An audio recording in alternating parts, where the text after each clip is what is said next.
చేస్తూ ఈ రాష్ట్ర పరువుని కాపాడమని చంద్రబాబు నాయుడుకి, లోకేష్కి, పవన్ కళ్యాణ్కి తెలియజేసుకుంటున్నాం. ఎందుకంటే పవన్ కళ్యాణ్ గారు ఏదో మత్తులో మాయలో ఉన్నారు. చంద్రబాబు నాయుడు మత్తు మాయలో. కనీసం దావోస్కి మిమ్మల్ని తీసుకెళ్ళలేదు అంటే మీరు వెళ్తే పెట్టుబడులు రావని మిమ్మల్ని తీసుకెళ్లేదా పవన్ కళ్యాణ్ గారు? లేదా గతంలో మీరు ఒక ఇంటర్వ్యూలో దావోస్కి వెళ్ళటం వేస్ట్, దానివల్ల రూపాయి ఉపయోగం లేదని మీరు ఇచ్చిన ఇంటర్వ్యూ వల్ల తీసుకెళ్ళలేదా? లేదా పవన్ కళ్యాణ్ వస్తే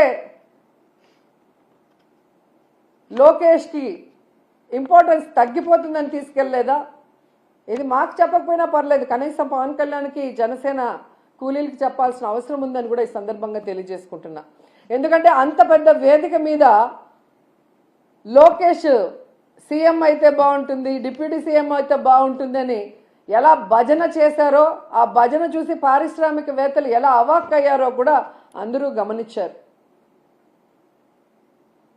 సో చంద్రబాబు నాయుడు గారు మీరు వచ్చి 7 నెలల కాలం అవుతుంది. ఈ రాష్ట్ర పరువు ప్రతిష్ట దిగజార్చే విధంగా మీరు పరిపాలిస్తున్న విషయాన్ని ఇప్పటికైనా గుర్తించండి. మొన్న టీటీడీ తిరుమల వైకుంఠ ఏకాదశి తొక్కిసలాటలో ప్రాణాలు పోగొట్టుకున్న కుటుంబాల్ని మీరు గాలికి వదిలేసి దాంట్లో నుంచి మిమ్మల్ని నమ్ముకున్న మీ అఫీషియల్స్ ఎవరైతే మీరు రిక్రూట్ చేశారో మీరు రిక్రూట్ చేసిన టీటీడీ పాలక మండలిని తప్పించడానికి, కాపాడటం కోసం ఈరోజు ఎన్ని డాన్సులు వేస్తూ తిరుమల పవిత్రతను పాడు చేస్తున్నారు. లడ్డూ విషయంలో ఎలా ఈ తిరుమల పవిత్రతను పాడు చేశారు.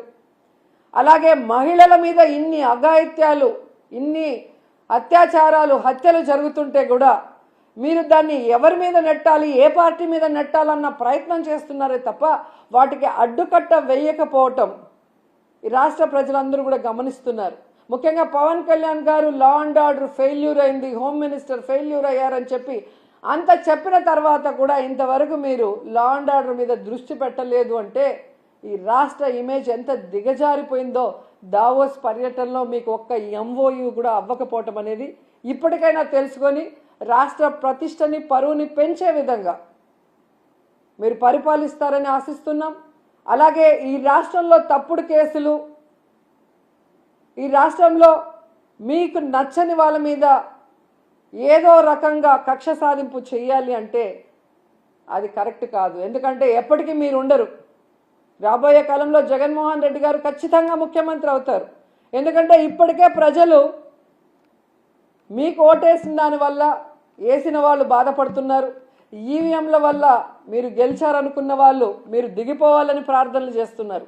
ఎందుకంటే మీ వల్ల పేదవాళ్ళకి ఉపయోగం లేదు, రాష్ట్రానికి ఉపయోగం లేదు, ఏ వర్గానికి కూడా ఉపయోగం లేదు. కాబట్టి ఇప్పటికైనా మీరు మీ సీనియారిటీని ఇచ్చిన మాట నిలబెట్టుకోవడంలో పెట్టండి. ఈ రాష్ట్రంలో పుట్టినందుకు 4 సార్లు ముఖ్యమంత్రిని మిమ్మల్ని చేసినందుకు ఈ రాష్ట్ర ప్రజలకు ఇచ్చిన వాగ్దానాలు నెరవేరుస్తూ ఈ రాష్ట్ర ప్రతిష్టని పెంచే విధంగా ముందుకు వెళ్ళండి. ఇప్పటికైనా అబద్ధాలు చెప్పడం మానేయండి అని కూడా ఈ సందర్భంగా తెలియజేసుకుంటూ, నిజంగా ఈరోజు ఒక్క ఎంఓయూ కూడా జరగకుండా వీళ్ళు తిరిగి రావటం వీళ్ళకి సిగ్గు అనిపించడం లేదేమో కానీ ఈ రాష్ట్రంలో ఉన్న ఒక ప్రజల్లాగా, అంటే ఒక ఓటర్ లాగా లేదా ఒక లీడర్ లాగా మేమైతే పక్క రాష్ట్రాల వాళ్ళ ముందు మొహం చూపించలేక సిగ్గుపడుతున్నాం. గతంలో ఎలాగైతే బాబు వస్తే జాబ్ వస్తుందన్నాడు, కేవలం వాళ్ళ బాబు లోకేష్ బాబుకే ఎమ్మెల్సీ ఇచ్చి మంత్రిని చేసుకున్నాడు. ఇప్పుడు 20 లక్షల మంది అబ్బాయిలకంతా ఉద్యోగం ఇస్తాం లేదా నిరుద్యోగ భృతి ఇస్తామన్నారు. 7 నెలలు అయింది, ఒక ఉద్యోగం లేదు, నిరుద్యోగ భృతి లేదు. మళ్ళీ వాళ్ళ కొడుకు లోకేష్ బాబుకు మాత్రమే మంత్రిగా ఉద్యోగం ఇచ్చారు. సో ఈ రాష్ట్ర ప్రజలు బాగా గమనించండి. మీకు మంచి చేసిన వాళ్ళని, మీకు మంచి చేయాలని తాపత్రయపడే వాళ్ళని ఇప్పటికైనా గుర్తించి ఇలాంటి కూటమి నాయకులు చెప్పే అబద్ధాలకి, కుట్రలకి, కుతంత్రాలకి మీరు నమ్మి బలవద్దని కూడా అందరికీ కోరుకుంటున్నాను.